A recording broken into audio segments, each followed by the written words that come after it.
Ya, baik. Ya, ini banyak ditanyakan. Apakah Rasul setelah menjadi Rasul itu sumber mata pencaharian beliau apa?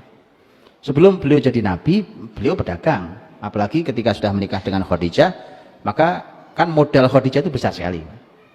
Ini pengusaha yang sukses. Tapi setelah beliau menjadi Nabi, sudah nggak bisa lagi dagang, Pak. Sudah nggak bisa lagi dagang. Jadi Rasul itu sudah tidak dagang ketika beliau jadi Nabi. Nah, nggak bisa. Karena sudah, kok jangankan sampai dagang, Pak. Itu baru terima wahyu pertama itu, Rasul datang, begitu yakin bahwa itu wahyu, Nabi berkata kepada, begitu turun perintah untuk berdakwah, ya yuhal muddathir qum fa'andir, bangun, berdiri, berikan peringatan. Saat itu nanti Nabi mengatakan kepada Khadijah radhiyallahu anha, kata Nabi, laqad madha ahdun naum, sudah habis waktu tidur saya. Dengan perintah seperti ini nih, sudah nggak ada lagi waktu saya untuk tidur. Jadi nggak sempat ngurusi pasar, untuk jualan apanya, sudah nggak sempat.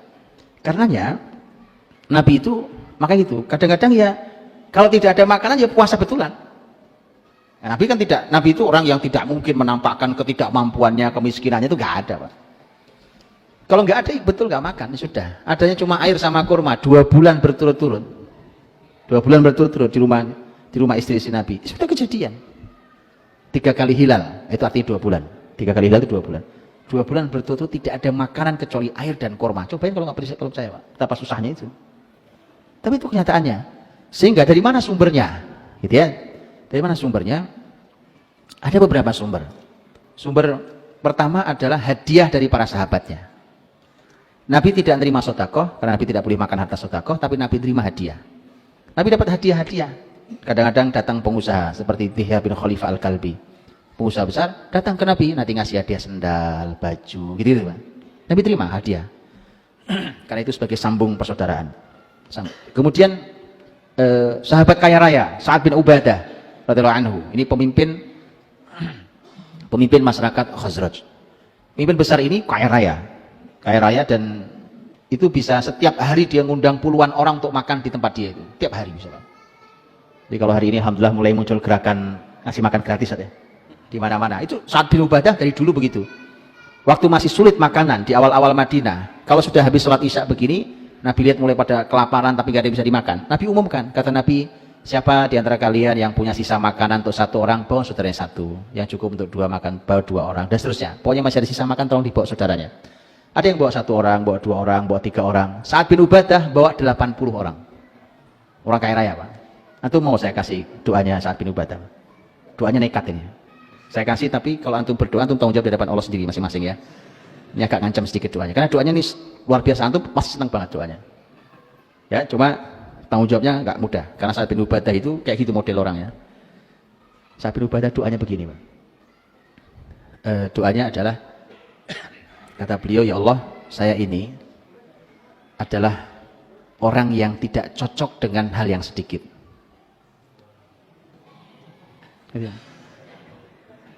Jadi saya ini kalau dapatnya sedikit itu tidak akan baik. Dan memang tidak pas untuk saya hal yang sedikit itu. Simpel doanya ya. Maka Sa'ad bin Ubadah itu kaya raya, Pak, tapi jangan cuma bicara kayanya. Sa'ad bin Ubadah itu kedermawanannya itu sampai legenda. Dari mulai turunan bapaknya sampai anaknya. Anaknya namanya Qais bin Sa'ad bin Ubadah radhiyallahu anhu majma'in, itu legenda juga kedermawanannya.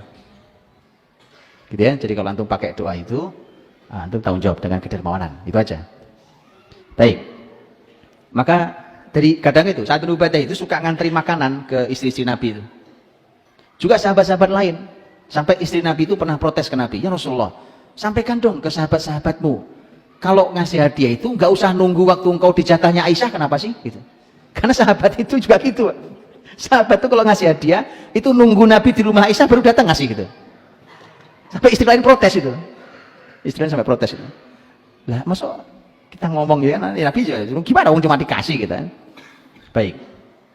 Kemudian dan itu teman-teman jadi konsep nanti di sepanjang sejarah Islam setelah Rasul, jadi konsep bahwa makanya di dalam Islam itu ada istilah namanya waqful fuqaha. Dulu dalam Islam itu para ahli ilmu itu disuruh fokus dengan ilmunya urusan kesejahteraannya diurusi oleh wakaf produktif. Jadi konsep ini akhirnya gitu. Karena kalau ahli ilmu sibuk nyari duit, ahli ilmu sibuk ngamen, Pak, sudah nggak jadi itu ilmu. Mana dia sempat baca buku, mana dia sempat menganalisa ilmu, mana sempat dia meneliti. Wong kerjanya keliling ceramah di mana-mana. Tapi kapan belajar ilmunya? Di tengah sekian banyak literatur Islam itu. Padahal orang kayak Anda yang bisa baca. Kan begitu. Nah itu harus ada solusinya, teman-teman. Solusinya dalam Islam itu dimunculkan wakaf-wakaf produktif untuk menopang kesejahteraan para ahli ilmu itu. Bahkan dulu ahli ilmu kadang-kadang duduk aja di situ, duduk situ. Di ruangan itu duduk saja. Kerjanya cuma apa? Baca buku doang kerjaannya. Baca buku, meneliti, menganalisa, kemudian menulis kembali apa segala macam, memberikan pengajaran. Orang kalau nanya malah mudah kan? Mudah. Coba umpamanya kalau di Masjid Ar-Royan ini ada ahli ilmu didudukkan di sini dibiayai dengan wakaf produktif. Orang sejombang kalau mau tanya ilmu apa kan pasti ada ustadznya di sini. Datang aja, asal antum datang jam sekian, beliau masih ada. Nah ini nyari ustadz susah, Pak. WA juga nggak dijawab-jawab kan? Iya, susah kan? Itu. Jadi itu jadi sistem. Oke. Kemudian beliau juga dapat jatah ghanimah. Kan ghanimah itu 1/5-nya jatah Nabi SAW. Nanti oleh Nabi akan dibagi ke orang fakir, miskin, Ibnu Sis ya. Itu pembagian terserah Nabi. Yang kedua yang utuh adalah fai'. Fai' itu adalah rampasan perang, tetapi muslimin tidak perlu mengeluarkan tenaga untuk memenangkannya. Kalau ghanimah itu muslimin perlu bertenaga untuk perang betul, tapi kalau fai' tidak, musuhnya datang nggak lama nyerah gitu. Nggak perlu tenaga. Maka ketika mereka nyerah, harta yang diambil oleh muslimin dari rampasan perang itu namanya fai', dan itu seutuhnya terserah Nabi. Mau diapakan oleh Nabi. Gitu ya? Itu sumber-sumber dari ma'isyah Nabi Rasulullah SAW.